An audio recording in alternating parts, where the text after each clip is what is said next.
ഇപ്പോൾ സോഷ്യൽ മീഡിയയിലെ ഏറ്റവും വലിയ ചർച്ച വേടനാണ്.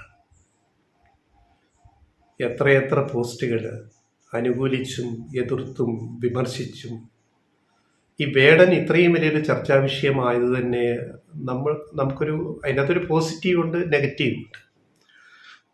അദ്ദേഹത്തിൻ്റെ ശരിക്കുള്ള പേര് വേടൻ എന്നല്ല, ഹിരൺദാസ് മുരളി എന്നാണ്. തൃശ്ശൂർ സ്വദേശിയാണ് ഹിരൺദാസ് മുരളി. ഹിരൺദാസ് മുരളിയുടെ കറുത്ത നിറം കാരണം അയാളെ കളിയാക്കി വേടൻ എന്ന് വിളിച്ചപ്പോഴാണ് ആ പേര് തന്നെ അദ്ദേഹം സ്വീകരിച്ചത്. അങ്ങനെയാണ് അദ്ദേഹത്തിൻ്റെ റാപ്പ് സംഗീത പരിപാടി കേരളം മുഴുവൻ ഒരു കൊടുങ്കാറ്റായിട്ട് മാറിയത് നമുക്കറിയാം. ഇപ്പം എന്താണ് സംഭവം? ഇവിടെ രണ്ട് കാര്യങ്ങൾ ഞങ്ങൾ പറയുകയാണ്. ഒന്ന്, ഈ താഴേക്കിടയിൽ നിന്ന് നമ്മൾ ഈ പരമ്പരാഗതമായിട്ട് ചിന്തിക്കുന്ന സമൂഹത്തിലെ പിന്നാക്ക ദളിത് വിഭാഗങ്ങളിൽ നിന്ന് കലാരംഗത്തോ അല്ലെങ്കിൽ അതുപോലുള്ള രംഗത്തോ മികച്ച സെലിബ്രിറ്റി ആയിട്ടൊക്കെ വരുന്നവരോട് നമ്മൾ കാണിക്കുന്ന ഒരു സമീപനം, രണ്ട് നീതി.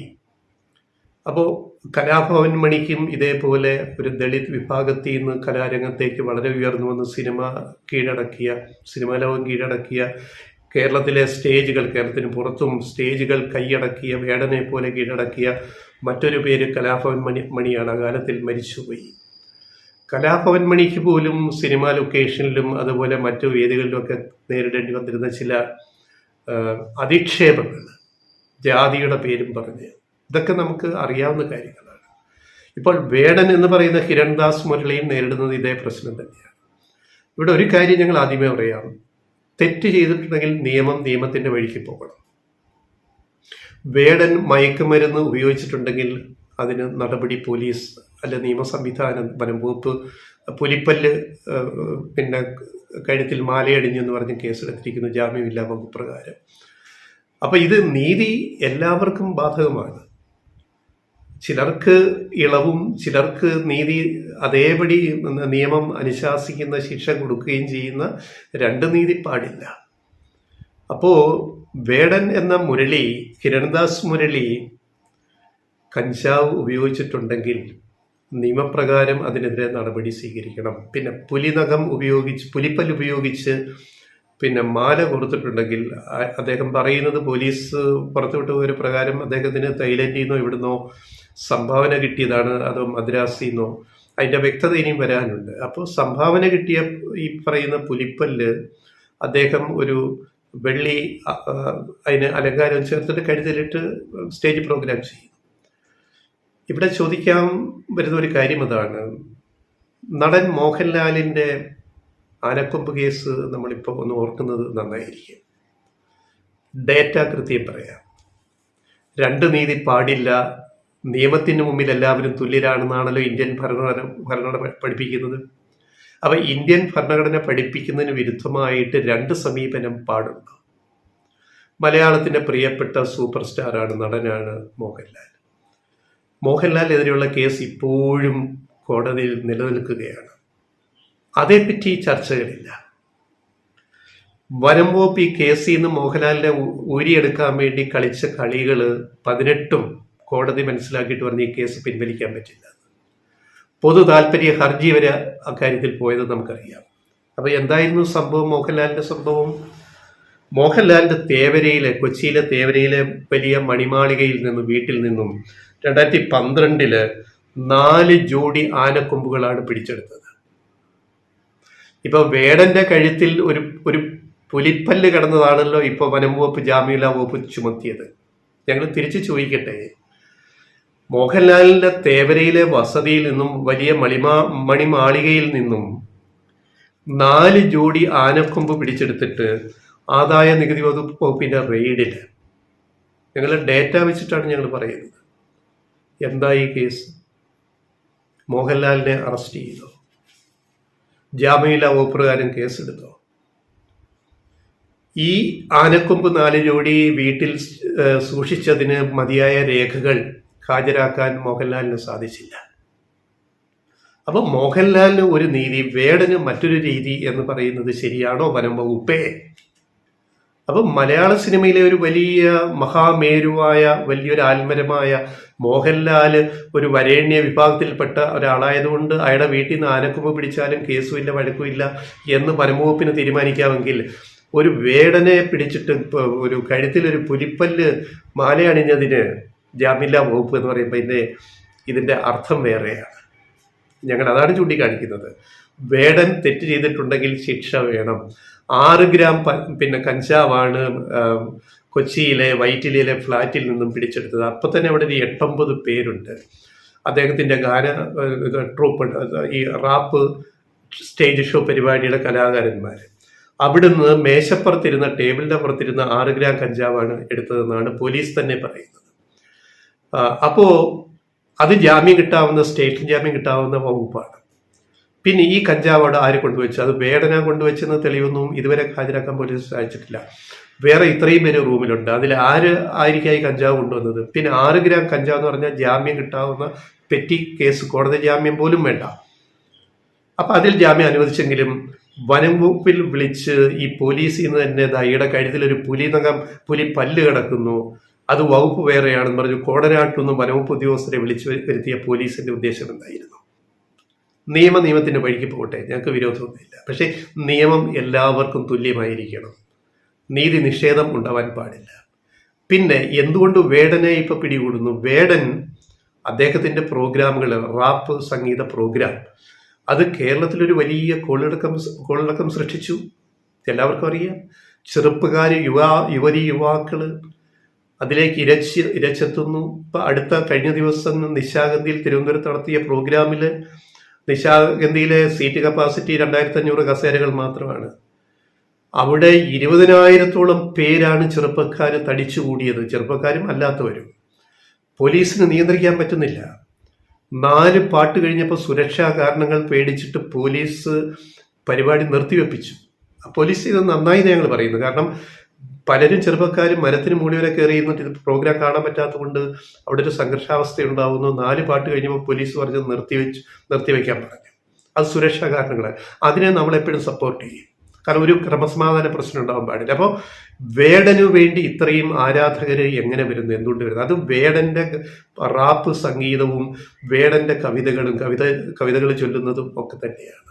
വേടന്റെ ഭാഷ, അത് കലാഭവൻ മണി പലപ്പോഴും വേദികളിൽ ഉപയോഗിച്ച ഭാഷയുടെ അതിനപ്പുറത്തെ മൂർച്ചയുള്ള ഭാഷ, പാട്ടും ആട്ടവും നൃത്തവും അതേപോലെ കവിതകളും അദ്ദേഹം ചൊല്ലുന്നു എന്നുള്ളതാണ്. വേടനെ പലർക്കും ഈ പറയുന്ന പോലീസിന് തലവേദന ഉണ്ടാക്കി എന്നതുപോലെ, അതായത് പല പ്രോഗ്രാമിലും കൊല്ലത്ത്, തിരുവനന്തപുരത്ത്, മറ്റു പലയിടത്തും നടന്നിടത്ത് ആൾക്കാർ ഇടിച്ചു കയറുന്ന അവസ്ഥയിൽ പോലീസിന് നിയന്ത്രിക്കാൻ പറ്റുന്നില്ല. എന്നാൽ പിന്നെ ഇയാൾക്കിട്ടൊരു പണി കൊടുക്കണമല്ലോ. അപ്പൊ പോലീസിനെ ഞങ്ങൾ കുറെ ദിവസമായിട്ട് ഒബ്സർവ് ചെയ്യായിരുന്നു വേടന്റെ നീക്കങ്ങൾ, വേടനും കൂട്ടുകാരും സ്റ്റേജ് പ്രോഗ്രാം. പിന്നെ 9.5 ലക്ഷം രൂപ അവിടുന്ന് പിടിച്ചു അത്രേ ഫ്ലാറ്റ് ചെയ്യുന്ന പോലീസ്. ഒരു സംഗീത പ്രോഗ്രാം കഴിഞ്ഞിട്ട് ആ ക്യാഷുമായിട്ട് അവിടെ ചെല്ലുന്നു. ആ ക്യാഷാണ് പോലീസ് പിടിച്ചെടുത്തത്. അവരുടെ വിയർപ്പിന്റെ അധ്വാനത്തിന്റെ ഫലമാണത്. അത് പോലീസ് പിടിച്ചെടുത്ത് വെച്ചിരിക്കുക. 9.5 ലക്ഷം രൂപ അവർ അധ്വാനിച്ച പൈസയാണെന്നുള്ളത് പോലീസ് ഓർത്തില്ല. സിനിമയിൽ അഭിനയിക്കുന്നതിനേക്കാൾ പണം കലാഭവൻ മണിക്ക് കിട്ടിക്കൊണ്ടിരുന്നത്, അദ്ദേഹത്തിന് നല്ല നാളുകളിൽ കിട്ടിക്കൊണ്ടിരുന്നത് സ്റ്റേജ് പ്രോഗ്രാമിൽ നിന്നാണ്. പിന്നെ ഒരു കാര്യം കൂടി പറഞ്ഞ് അവസാനിപ്പിക്കാം. ലഹരി പലവിധമുണ്ട്. നമ്മുടെ പോലീസും എക്സൈസും അതുപോലെ സർക്കാർ സംവിധാനങ്ങളും അതിൻ്റെ തരം തിരിച്ചിട്ട് ഇടപെടാൻ കഴിയണം. ഇപ്പം മദ്യം എല്ലാ ലഹരി അപകടകരമാണ്, അതിൻ്റെ അകത്ത് തർക്കമൊന്നുമില്ല. മദ്യം കഴിക്കുന്നതിനേക്കാൾ അപകടകരമാണ് രാസലഹരി. മദ്യം കഴിക്കുന്നത് ഇടയ്ക്ക് വേണേൽ മദ്യം കഴിക്കുന്ന ആളിന് ആരോഗ്യ പ്രശ്നം വന്നാൽ മദ്യം നിർത്താം, അല്ലെ ഒരു അഡിക്ഷൻ സെന്ററിൽ പോയി ചികിത്സ തേടാം. ആൽക്കഹോൾ അതിൽ പിന്നെ അനോണിമസ് അതിൽ പോയിട്ട് ചികിത്സ തേടാം, ഇടയ്ക്ക് ഗ്യാപ്പ് കൊടുക്കാം. കഞ്ചാവ് വലിച്ചാലും കഞ്ചാവ് ഒരു ഹെർബാണ്. കഞ്ചാവ് ലോകത്ത് പല രാജ്യത്തും നിരോധിച്ചിട്ടില്ല, കാനഡ ഉൾപ്പെടെ, യൂറോപ്യൻ രാജ്യങ്ങൾ ഉൾപ്പെടെ. ഇന്ത്യയിൽ പോലും കഞ്ചാവ് നിരോധിച്ചിരുന്നില്ല. കഞ്ചാവ് പലപ്പോഴും ഇവിടുത്തെ പല ചടങ്ങുകൾക്കും ഉപയോഗിച്ചിരുന്നു. പണ്ട് ശബരിമലയിൽ 85 മുമ്പ് ഇരുമുടിക്കെട്ട് കെട്ടിപ്പോകുമ്പോൾ അതിൻ്റെ അകത്ത് പിന്നെ കറുപ്പസ്വാമിക്ക് കഞ്ചാവുമതി കൊണ്ടുവരുന്നു. അന്നത് നിയമവിരുദ്ധമായിരുന്നില്ല. രാജീവ് ഗാന്ധി സർക്കാർ കേന്ദ്രത്തെ അധികാരത്തിൽ വന്നപ്പോഴാണ് വലിയ സമ്മർദ്ദം ഉണ്ടായിട്ട് ഇന്ത്യയിൽ കഞ്ചാവ് നിരോധിക്കുന്നത്. അതുവരെ കഞ്ചാവ് ഇവിടെ നിയമവിധേയമായിരുന്നു. ഇത് നമ്മൾ മറന്നുപോകരുത്. കനഡയിലും അതുപോലെ പല രാജ്യങ്ങളിലും അമേരിക്കയിലെ പല സ്റ്റേറ്റുകളിലും കഞ്ചാവ് കൃഷി ചെയ്യാം. കഞ്ചാവ് ഒരു ഔഷധമായിട്ടാണ് വിലയിരുത്തുന്നത്. അതിൻ്റെ ഉപയോഗം ബുദ്ധി വികാസത്തിനൊക്കെ ഗുണപ്പെടും, പ്രകൃതിയിൽ നിന്ന് കിട്ടുന്ന ഒരു ഇതാണ് കഞ്ചാവ് എന്ന് ലോകമെമ്പാടും വിലയിരുത്തിയിട്ടുള്ള കാര്യമാണ്. പക്ഷേ രാസലഹരി അങ്ങനെയല്ല എന്ന് വേടൻ പല വേദികളിലും പറഞ്ഞിട്ടുണ്ട്. രാസലഹരി എന്താ? MDMA. ഇപ്പം മദ്യപിച്ച് വണ്ടി ഓടിച്ചാൽ പിടിക്കാം, മണം കൊണ്ട് പിടിക്കാം, പോലീസിന് എക്സൈസിന് പിടിക്കാം.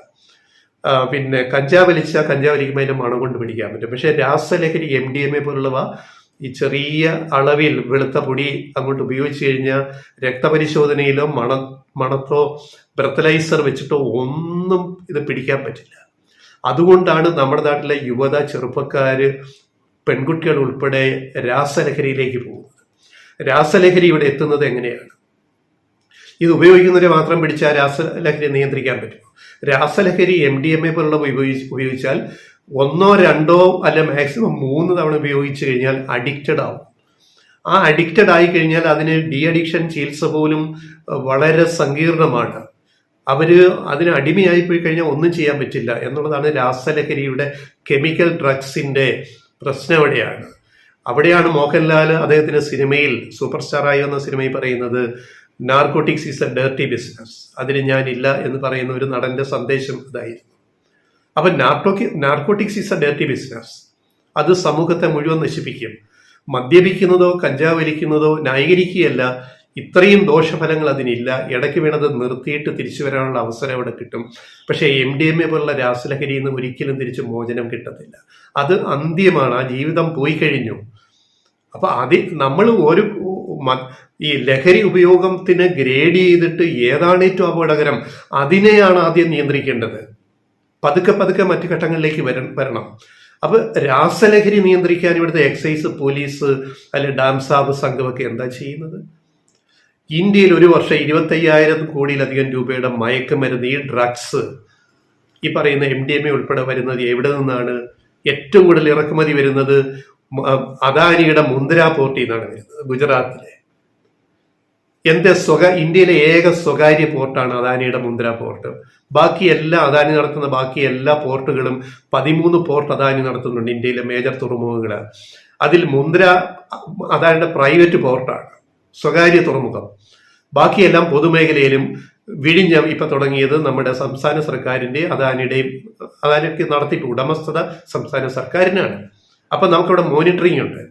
അപ്പൊ ഇന്ത്യയിൽ ഏറ്റവും കൂടുതൽ മയക്കുമരുന്ന് വരുന്നത് മുന്ദ്ര പോർട്ട് വഴി, അദാനിയുടെ പോർട്ട് വഴിയാണ്. അവിടെയല്ലേ നിയന്ത്രിക്കേണ്ടത്? ഇതിന്റെ സപ്ലൈ ചെയിൻ പിന്നെ ഇന്ത്യയിലെ എല്ലാ സംസ്ഥാനങ്ങളിലേക്കും വ്യാപിക്കുന്നു. അപ്പൊ അവിടെ ഗുജറാത്തിൽ തടയേണ്ടത് ആരാണ്? ഗുജറാത്ത് സർക്കാരല്ലേ. അപ്പൊ അങ്ങനെ തടഞ്ഞാൽ നമ്മുടെ രാജ്യത്തെ ഈ MDMA പോലുള്ള രാസലഹരിയുടെ വിതരണം ഗണ്യമായിട്ട് കുറയ്ക്കാൻ പറ്റും. ഇത് ഓരോ സ്കൂളുകളിൽ വരെ നമ്മുടെ നാട്ടിൽ ഇത് എത്തിയിട്ട് ഒരു വലിയ ചെയിനാണ്, നെറ്റ്വർക്കാണ്. അത് ഉപയോഗിക്കുന്നവരെ മാത്രം പിടിച്ചിട്ട് കേസുണ്ടാക്കിയിട്ട് ഇവിടുത്തെ മയക്കുമരുന്ന് ഉപയോഗം തടയാൻ പറ്റുമോ ശാസ്ത്രീയമായിട്ട്? അപ്പൊ അതിന് ഗവൺമെന്റ് ക്രിയാത്മകമായ നടപടികൾ സ്വീകരിക്കണം. എന്തുകൊണ്ട് എല്ലായിടത്തും മയക്കുമരുന്ന് വരുന്നു? എന്തുകൊണ്ട് യുവാക്കൾ അതിന് അടിമയാവുന്നു? അപ്പോൾ ഇതിനൊക്കെ വിഷയം എന്ന് പറയുന്നത് ഇതൊന്നുമല്ല. ഒരു കലാഭവൻ മണി പോലെ ഒരാൾ ഇനി ഉണ്ടാവാൻ പാടില്ല ദളിത് വിഭാഗത്തിൽ നിന്ന്. അത് നമ്മുടെ പോലീസിലെ വരേണ്യ വർഗമൊക്കെ, പോലീസ് എന്ന് പറഞ്ഞാൽ എപ്പോഴും എല്ലാ പോലീസും നല്ല പോലീസാണോ? കേരളത്തിലെ പോലീസിനെ നിയന്ത്രിക്കുന്നതിൽ ഒരു വലിയ താല്പര്യങ്ങൾ വേറെയുണ്ട്. അത് ഏത് സർക്കാർ ഭരിച്ചാലും, പിണറായി സർക്കാർ ഭരിച്ചാലും, UDF സർക്കാർ ഭരിച്ചാലും, ഉമ്മൻചാണ്ടി ഭരിച്ചാലും, കേരള പോലീസിൽ ചില അജണ്ടകൾ സെറ്റ് ചെയ്ത് വെച്ചിട്ടുണ്ട്. അതിന്റെ ഭാഗമായിട്ടാണ് ഇപ്പോൾ ഈ പല നടപടികളും വന്നിരിക്കുന്നത്. ഇടുക്കിയിലെ മന്ത്രിസഭയുടെ 4ാം വാർഷികത്തിന്റെ ഉദ്ഘാടന ചടങ്ങില് പ്രോഗ്രാം അവതരിപ്പിക്കേണ്ടിയിരുന്ന ആളായിരുന്നു വേടന്റെ റാപ്പ് പ്രോഗ്രാം. അത് ഈ കേസ് മൂലം ക്യാൻസൽ ചെയ്യേണ്ടി വന്നു. അപ്പൊ ഇതിന് പിന്നിൽ ചില താല്പര്യങ്ങൾ ഞങ്ങൾ ലെഫ്റ്റ് റൈറ്റ് പോലീസ് സംശയിക്കുന്നുണ്ട്. ഞങ്ങൾ വെറുതെ പറയുകയല്ല, ഓരോന്നിന്റെ കിടപ്പ് നോക്കുക. അപ്പോ വേടൻ പറഞ്ഞ ഒരു വാക്ക്, അതായത് വിയർപ്പ് തുന്നിയിട്ട കുപ്പായം, അതാണ് എൻ്റെ കുപ്പായം, വിയർപ്പ് തുന്നിയിട്ട കുപ്പായം. ഞാൻ പാണനല്ല, പുലയനല്ല, നീ തമ്പുരാനുമല്ല. തമ്പുരാക്കന്മാർക്ക്, എമ്പുരാക്കന്മാർക്ക് എന്തുമാവാം. ആനക്കൊമ്പ് പിടിച്ചാലും പ്രശ്നമില്ല, എന്തെടുത്താലും പ്രശ്നമില്ല. പക്ഷേ ഒരു വേടന് അവൻ്റെ കഴുത്തിൽ ഒരു പുലിപ്പല്ല് കിടന്നാൽ അത് കേസാണ്, പ്രശ്നമാണ്. കേസ് നടക്കട്ടെ, നിയമത്തിൻ്റെ വഴിക്ക് പോകട്ടെ, എല്ലാവരും നിയമത്തിന് മുന്നിൽ തുല്യരാണ് എന്നുകൂടി ഒരിക്കൽ കൂടി ഞങ്ങൾ ഓർമ്മിപ്പിച്ചുകൊണ്ട് ഇത് ഇപ്പം തൽക്കാലം ഈ വീഡിയോ ഇവിടെ നിർത്തുന്നു.